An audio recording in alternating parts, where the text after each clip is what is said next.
Hello दोस्तों, आज की दिन भर की खबरें बीबीसी पर देखते हैं। ये क्या कहती हैं अभी। बीबीसी दुनिया में आज देखिए, गजा के अस्पताल में हमले के बाद कैसे हैं हालात। We've seen it described as Israel's 9/11. अमेरिकी राष्ट्रपति बाइडेन ने कहा, इसराइल पर हमास का हमला 9/11 से बड़ा। इसराइल पहुंचे बाइडेन ने कहा, इजरायली बंधकों को छुड़ाना सबसे बड़ी प्राथमिकता। गजा अस्पताल पर हमले के बाद दुनिया के कई शहरों में विरोध प्रदर्शन। दिखाएंगे ग्राउंड रिपोर्ट।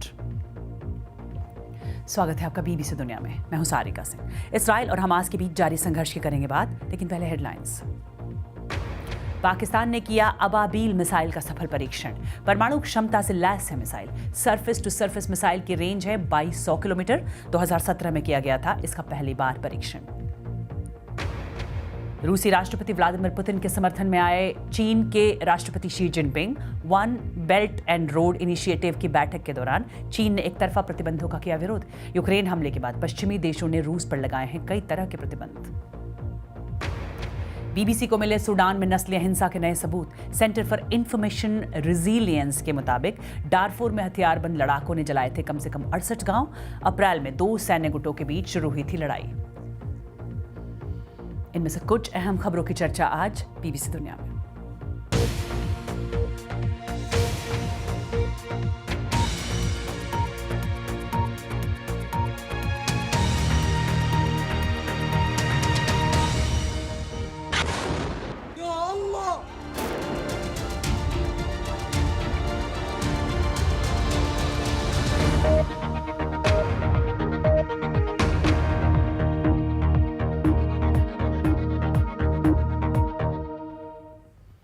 इजराइल और हमास के बीच संघर्ष तेज होता जा रहा है।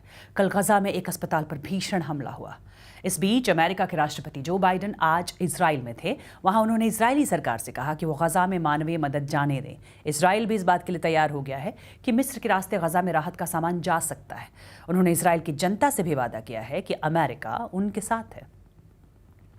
और आगे आपको सुनाएंगे अमेरिकी राष्ट्रपति ने इजराइल पहुंचकर क्या कहा। लेकिन उनका ये दौरा ऐसे वक्त हो रहा है जब गजा के एक अस्पताल पर कल रात हमला हुआ। इस हमले में करीब 500 लोग मारे गए और अब इसे लेकर इसराइल और हमास एक दूसरे पर इल्जाम लगा रहे हैं।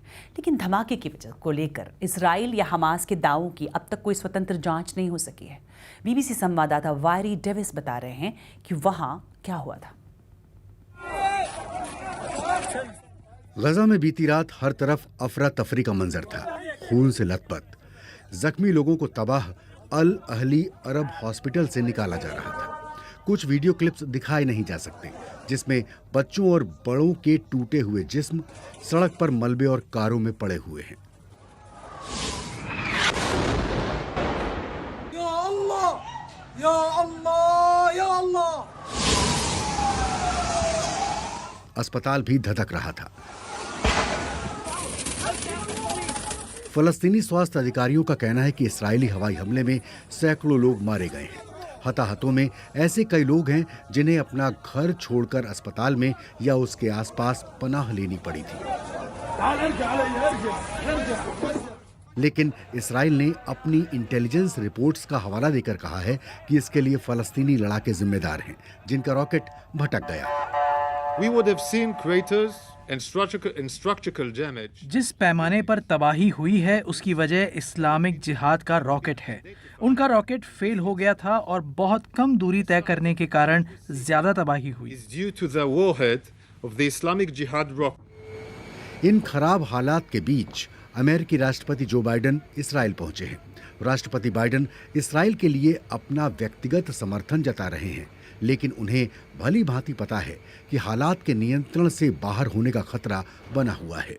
दूसरी ओर हमास ने पिछले हफ्ते जिन लगभग 200 लोगों को बंधक बनाया है, उनके परिजनों में गुस्सा बढ़ता जा रहा है। Evil persons. I don't think they're human beings. Jennifer master अमेरिकी नागरिक हैं जिनके बॉयफ्रेंड आंद्रेव शायद उन बंधकों में से एक हैं। I appreciate the support of the USA. एक अमेरिकी नागरिक होने के नाते मैं अमेरिका और राष्ट्रपति बाइडेन के समर्थन की सराहना करती हूँ। मैं सुरक्षित महसूस करती हूँ, लेकिन मुझे लगता है कि मुझे एक इजरायली नागरिक की तरह भी देखा जाना चाहिए, क्योंकि फिलहाल मैं सुरक्षित महसूस नहीं कर रही। इस्राएली सरकार ने हमास को खत्म करने की कसम खाई है, लेकिन बीती रात तेल अवीव में इन प्रदर्शनकारियों को डर है कि ऐसे में बंधक बनाए गए उनके परिजनों का क्या होगा। मौजूदा हालात में गजा में दाखिल होकर हमास को उसके किए की जल्द से जल्द सजा देने की जो बात है, उसे लेकर यहाँ कई लोगों का मानना है कि सरकार को इस्राएली और दूसरे देशों के बंधकों की रिहाई के लिए बातचीत पर ज्यादा ध्यान देना चाहिए। First thing they should do is really to find a way to get out all the victims that are still alive there, like the kidnapped, everybody that was taken and kidnapped should come back. Doesn't matter the price. I'm sure that Biden will tell him to be careful because he have his hostage there too, and do the job that they need to do, and bring us our people, innocent people, kidnapped back. पूरे ही क्षेत्र के लिए ये बड़ी अस्थिरता का वक्त है, लेकिन नेक इरादों के साथ अमेरिकी राष्ट्रपति के इस दौरे से शायद ही कोई समाधान निकले। और गजा के अल अहली अस्पताल और उसके आसपास आज सुबह का मंजर ये था। फ़लस्तीनी मलबे में दबे लोगों की तलाश कर रहे हैं। एक डॉक्टर ने बीबीसी को बताया कि अस्पताल में हज़ारों विस्थापित हैं। उन्हें लगता था कि ये शायद एक सुरक्षित पनाहगाह है। यूएन महासचिव और WHO ने गजा अस्पताल पर हमले की निंदा की है। मरने वालों में कई महिलाएं और बच्चे भी शामिल हैं। गजा में और मानवीय मदद की ज़रूरत है। और डॉक्टर फजल नईम हमले के वक्त अस्पताल में थे। उन्होंने बताया धमाके के वक्त क्या हुआ। मैंने बस एक ऑपरेशन ख़त्म ही किया था और अगले ऑपरेशन से पहले थोड़ा आराम करना चाहता था। अचानक हमने एक बड़े धमाके की आवाज़ सुनी। शुरू में हमें लगा हम तो हर वक्त धमाके की आवाज़ सुनते ही रहते हैं, हमें नहीं लगा कि धमाका अस्पताल में हुआ है। लेकिन फिर लोग सर्जरी डिपार्टमेंट में चीखते चिल्लाते हुए आए और उन्हें बचाने के लिए हमसे गुहार लगाने लगे। यह सभी के लिए चौंकाने वाला था। अस्पताल लाशों, जख्मियों और शरीर के अंगों से भर गया था। हमने फर्स्ट एड देने की कोशिश की, लेकिन इतने ज़्यादा जख्मी लोग थे कि हम अस्पताल के सीमित संसाधनों से उनकी देखभाल नहीं कर सकते थे। और गजा के अल अहली अस्पताल में कल रात हुए हमले के बाद क्या है ताज़ा हालात, बता रहे बीबीसी संवाददाता रुश्ती अबू अलूफ। इस रिपोर्ट की कुछ तस्वीरें आपको विचलित कर सकती हैं। मैं अभी घटनास्थल पर हूँ। अभी भी शव निकाले जा रहे हैं। यहाँ लोग अभी भी घबराए हुए हैं और ये समझने की कोशिश कर रहे हैं कि आखिर हुआ क्या। मैंने एक चश्मदीद से बात की। फ़लस्तीनी इसे नरसंहार बता रहे हैं। उन्होंने हमें बताया कि वो शांति से गार्डन में बैठे हुए थे, तभी एक बड़े धमाके से पूरा इलाका थर्रा उठा। उन्होंने बताया कि धमाके के बाद पूरी गजा पट्टी से लोगों को मदद के लिए अस्पताल लाना शुरू किया गया। ये लोग आए और राहत के काम में जुट गए। फिर शवों और घायलों को निकालने का काम होने लगा। गंभीर रूप से घायल लोगों को बाइक से ले जाना पड़ा। कई लोगों को पैदल ही शिफा हॉस्पिटल पहुंचाया गया। और अस्पताल पर हमले के बाद पूरे मध्य पूर्व में तनाव और बढ़ गया है। पिछली रात कब्जे वाले वेस्ट बैंक और दुनिया भर के कई शहरों में विरोध प्रदर्शन हुए। कई बड़े नेताओं ने इसकी निंदा की। कई लोगों ने सीज फायर और मानवीय मदद के लिए रास्ता देने की अपील की। देखिए बीबीसी संवाददाता जॉन डॉनिसन की रिपोर्ट। वेस्ट बैंक में लोगों में जबरदस्त गुस्सा है। नौजवानों की फलस्तीनी सुरक्षा बलों से झड़प हुई, जिसके जवाब में प्रदर्शनकारियों पर आंसू गैस के गोले और ग्रेनेड फेंके गए। गजा में अस्पताल पर हमले की खबर मिलते ही सड़कों पर हजारों प्रदर्शनकारी नजर आने लगे। इजराइल के प्रति आक्रोश है, लेकिन राष्ट्रपति महमूद अब्बास और उनका फलस्तीनी प्राधिकरण भी प्रदर्शनकारियों के निशाने पर था। कई लोगों को लगता है कि वो कमजोर हैं। राष्ट्रपति अब्बास ने अमेरिकी राष्ट्रपति बाइडेन के साथ जॉर्डन में अपनी मुलाकात रद्द कर दी है। बीती रात अम्मान में इस्राएली दूतावास के बाहर लोगों ने प्रदर्शन किया और सुरक्षा बलों के साथ उनकी झड़पें हुईं। इस्राएल की स्थापना के समय जब उन्होंने इस इलाके पर कब्जा किया, तब उन्होंने अंतर्राष्ट्रीय मानवीय कानून का उल्लंघन किया। इस मामले में जेनीवा एग्रीमेंट एकदम साफ है कि मेडिकल सेंटर और अस्पतालों को निशाना नहीं बनाया जाएगा। तुर्की में भी इस्राएल के खिलाफ रैली में हजारों लोग शामिल हुए। गजा में जिस तरह का संघर्ष बढ़ रहा है, ये पूरे इलाके के लिए खतरे की घंटी है। अमेरिकी राष्ट्रपति जो बाइडेन आज इजराइल में थे, जहां आज उन्होंने इजरायली प्रधानमंत्री बेंजामिन नेतन्याहू के साथ बैठक की। हमास और इजराइल के बीच संघर्ष के बीच अमेरिकी राष्ट्रपति जो बाइडेन का दौरा बेहद अहम माना जा रहा है। अब से थोड़ी देर पहले उन्होंने एक प्रेस कॉन्फ्रेंस में कई बड़ी बातें कहीं। कल रात गजा के अस्पताल पर हुए हमले के बारे में उन्होंने कहा कि इतने लोगों की जान जाने से वो दुखी हैं और नाराजगी है, और सबूत इस ओर इशारा कर रहे हैं कि गजा के एक चरमपंथी संगठन के जरिए फायर किए गए रॉकेट से अस्पताल पर हमला हुआ है। गजा में मानवीय मदद के बारे में बाइडेन ने कहा कि उन्होंने इजराइल की सरकार से कहा है कि वो गजा में नागरिकों के लिए जीवन रक्षक मानवीय मदद को आने दें और ये सामग्री नागरिकों के पास जाए, ना कि हमास के पास। उन्होंने कहा कि इजराइल इस बात के लिए तैयार हो गया है कि मिस्र के रास्ते गजा में राहत का सामान जा सकता है। इजराइल की जनता के लिए बाइडेन ने कहा कि इजराइल का जन्म ही दुनिया भर के यहूदियों के लिए एक सुरक्षित जगह के तौर पर हुआ था। साथ ही वादा किया कि अमेरिका अपनी क्षमता के मुताबिक सब कुछ करेगा ताकि उसे एक बार फिर हासिल किया जा सके। अमेरिकी राष्ट्रपति जो बाइडेन ने इजराइल में हमास के हमले को 9/11 से भी बड़ा बताते हुए ये कहा, Since this terrorist attack took place, we've seen it described as Israel's 9/11. Well, for a nation the size of Israel, it was like 15 9/11s. और राष्ट्रपति जो बाइडेन के प्रेस कॉन्फ्रेंस के बाद इजराइल के पीएम ऑफिस का ताज़ा बयान आया है। इजरायली पीएम ऑफिस का कहना है कि वो रफा क्रॉसिंग से गजा में राहत पहुंचाने के किसी भी तरह के प्रयास को नहीं रोकेगा, लेकिन जब तक बंधकों को छोड़ा नहीं जाता, इजराइल की तरफ से कोई मदद गजा को नहीं पहुंचाई जाएगी। उधर अमेरिकी राष्ट्रपति आज देर शाम इजराइल का अपना दौरा ख़त्म करके वापस रवाना हो चुके हैं।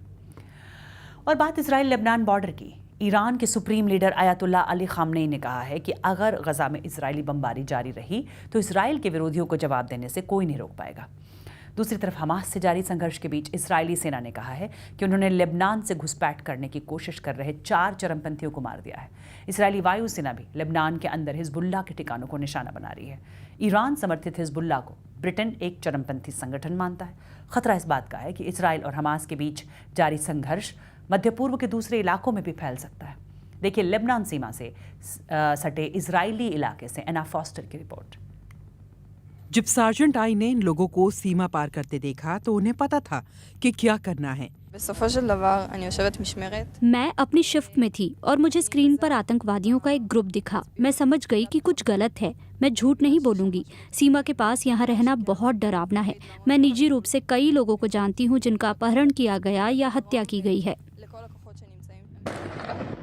1 हफ्ते से भी ज्यादा वक्त से लेबनान और इजराइल के बीच गोलीबारी जारी है और जैसे जैसे ये तेज हो रही है, इजरायली सेना यहाँ से बॉर्डर की निगरानी कर रही है। ये इसे वॉर रूम कहते हैं और यहाँ पर दूसरा एकदम इसके पीछे है और इन सभी स्क्रीन्स पर दिन रात 24 घंटे नजर रखी जाती है। और ये लोग वो कैमरे दिखा रहे हैं जो लगातार लेबनान की सीमा पर काम करता रहता है। लोग देखते हैं और इंतजार करते हैं और जैसे ही उन्हें सीमा से कोई घुसपैठ करते हुए नजर आता है, ये लोग तुरंत अलार्म बजा देते हैं। ये सैनिकों की आंख की तरह है जो पूरी सीमा पर तैनात है। इनका रोल काफी अहम है। हमारी महिलाओं की सैन्य टुकड़ी है, ताकतवर महिलाओं की, जो अपना काम और मिशन जानती हैं, जिन्हें पता है कि इस जंग में उनकी भूमिका कितनी अहम है। इजरायली सैनिक अब उत्तरी सीमा पर बड़ी संख्या में जमा हो रहे हैं। ये दिखाता है कि यहाँ क्या दांव पर लगा है और खतरे को कितनी गंभीरता से लिया जा रहा है। अमेरिका पर्दे के पीछे से तनाव कम करने के लिए काम कर रहा है, लेकिन हिजबुल्लाह को समर्थन देने वाला ईरान जंग का एक और मोर्चा खोलने की आशंका से इनकार नहीं कर रहा। संयम एक तरफ से नहीं हो सकता है। हम नेतन्याहू को आम नागरिकों के खिलाफ मनमर्जी का अपराध करने की छूट देते हुए हिजबुल्लाह को ये नहीं कह सकते कि आप संयम रखो। एक नाजुक सीमा पर ये तनाव का समय है। अगर यहाँ चीजें खराब होती हैं तो पूरे इलाके में इसका असर देखा जाएगा। तो इस बीच इजराइल लगातार गजा सीमा के पास अपने सैनिक जमा कर रहा है और अंदेशा है कि वहाँ से ज़मीनी कार्रवाई हो सकती है। आपका सामान आप तक जल्द पहुंच जाए, ड्रोन से सामान की डिलीवरी हो जाए, इसकी शुरुआत तो हो ही गई है, लेकिन इसे और बेहतर कैसे बनाया जाए, इसकी तैयारी हो रही है। एक डेनमार्क की कंपनी अब ये कोशिश कर रही है कि ड्रोन से समंदर के बीचों बीच स्पेयर पार्ट की डिलीवरी की जाए ताकि दूर दराज में मौजूद विंड फार्म्स को इससे मदद मिले। कैसे होगा ये जानने के लिए डेनमार्क और स्वीडन के पास के समंदर में गई बीबीसी संवाददाता एड्रियन मरे।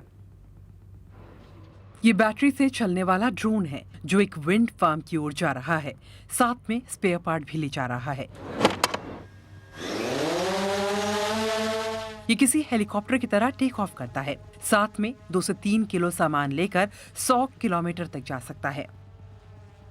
उड़ने के बाद अपना रास्ता खुद ढूंढ लेता है। हमने एक बोट से इसका पीछा किया। इसकी प्रोग्रामिंग ऐसी है जिससे ये अपनी राह ढूंढता है। इसे पता चलता है कि हवा किस तरफ से आ रही है और फिर पूरी प्लानिंग के साथ आगे बढ़ता है। यहाँ 100 से ज्यादा टर्बाइन्स हैं, हर एक की जानकारी है और इस ड्रोन की प्रोग्रामिंग ऐसी है कि ये सही टर्बाइन का पता कर सके।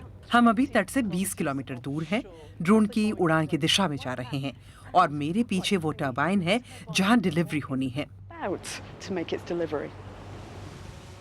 टारगेट का पता करने के बाद ड्रोन नजदीक आता है। ये पहली बार है जब इस तरह की ड्रोन डिलीवरी हुई है और इसका मकसद है वक्त, ईंधन और पैसा बचाना और रिपेयर के काम को जल्द करना। हम चाहते हैं कि ड्रोन के जरिए हर रोज पार्सल की डिलीवरी हो। इससे ये फायदा होगा कि टरबाइन रुकेंगे नहीं और काम चलता रहेगा। ड्रोन का इस्तेमाल इमरजेंसी मेडिकल सप्लाई के लिए होता है और इसे मुश्किल जगहों पर भी भेजा जाता है, लेकिन अभी भी इसके राह में कई मुश्किलें हैं। हम अभी तक समुद्र तट से दूर ही इसे भेज पा रहे हैं। ये आसान होता है क्योंकि इसके लिए इजाजत मिल जाती है। अब हम इसे जहाजों पर भी भेजने की तैयारी कर रहे हैं। इस मुकाम तक पहुंचने में हमें वक्त लगा, लेकिन ऐसा क्यों? तकनीक तेजी से आगे बढ़ रही है और नियम बनाने वाले इतनी तेजी से काम नहीं कर पा रहे हैं। अगर ऐसा हो गया तो डेनमार्क के समंदर के ऊपर ड्रोन डिलीवरी आसान हो जाएगी। और आप मुझे ट्वीट कर सकते हैं @BBC सारिका पर। BBC दुनिया में फिलहाल इतना है। कितने गद्दार हैं ये लोग। इतना बड़ा हमला हॉस्पिटल पे हो रहा है। जो बाइडेन कह रहा है कि इजराइल बहुत मुसीबत में है, बहुत 9/11 से भी जोड़ कर दिखा रहा है। कितना हरामखोर है ये, कितना कुत्ता है। ऐसे हरामखोरों को तो अल्लाह दुनिया में ही दिखाएगा, मगर हम लोग क्या कर रहे हैं, मुस्लिम कंट्री क्या कर रही है।